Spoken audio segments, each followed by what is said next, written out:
Brilliance Audio presents The Vixen by Christi Caldwell, performed by Tim Campbell.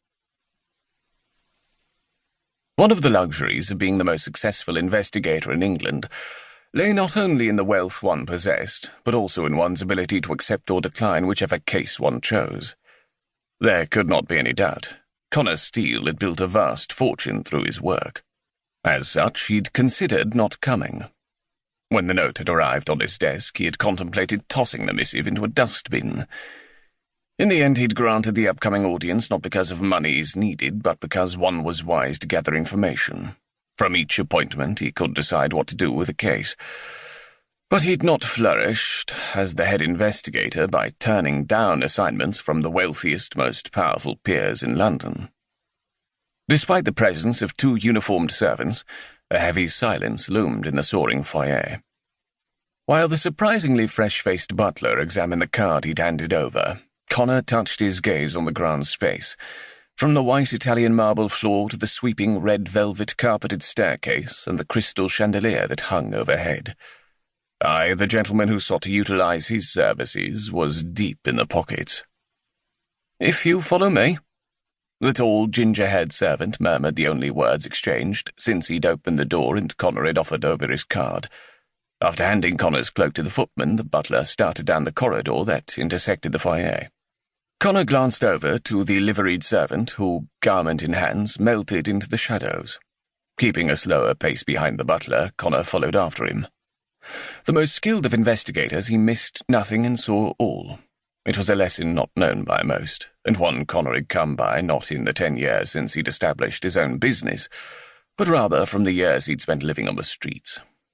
To miss a detail could see a man with his throat sliced. It was a rule of life Connor was not so naive to believe was reserved only for the streets of East London, but for all of England, from its dark alleys to its glittering ballrooms.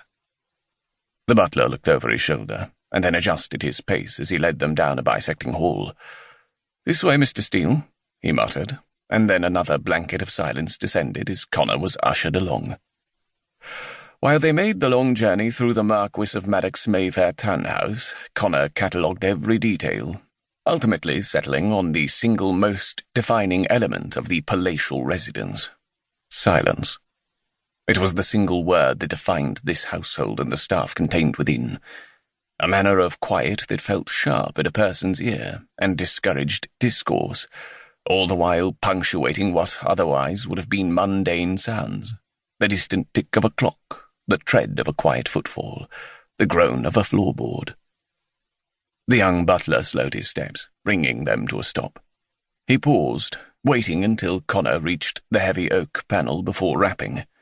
That pressing silence remained. Then a harsh voice sounded from within the room. "Enter!" The efficient servant was already twisting the door handle, allowing Connor entry. Doing a sweep of the room as he stepped inside, Connor at last settled his stare on the figure seated at the desk. Head bent over whatever task occupied him, the man didn't even deign to look up. The butler cast an apologetic glance in Connor's direction, and then cleared his throat. "My lord, Mr. "I know bloody well who it is," the man seethed. From where he sat at his desk, a ledger open before him, and by both his command of the room and the fear he evoked, there could be no doubting the man's identity. "Get the hell out, Quint." The butler may as well have been politely dismissed for the grace with which he exited. "And close the door after you've gone," the gentleman whispered, still not bothering to lift his head. The young servant inclined his head. Once the man had gone and the room was quiet, Connor strode forward, uninvited.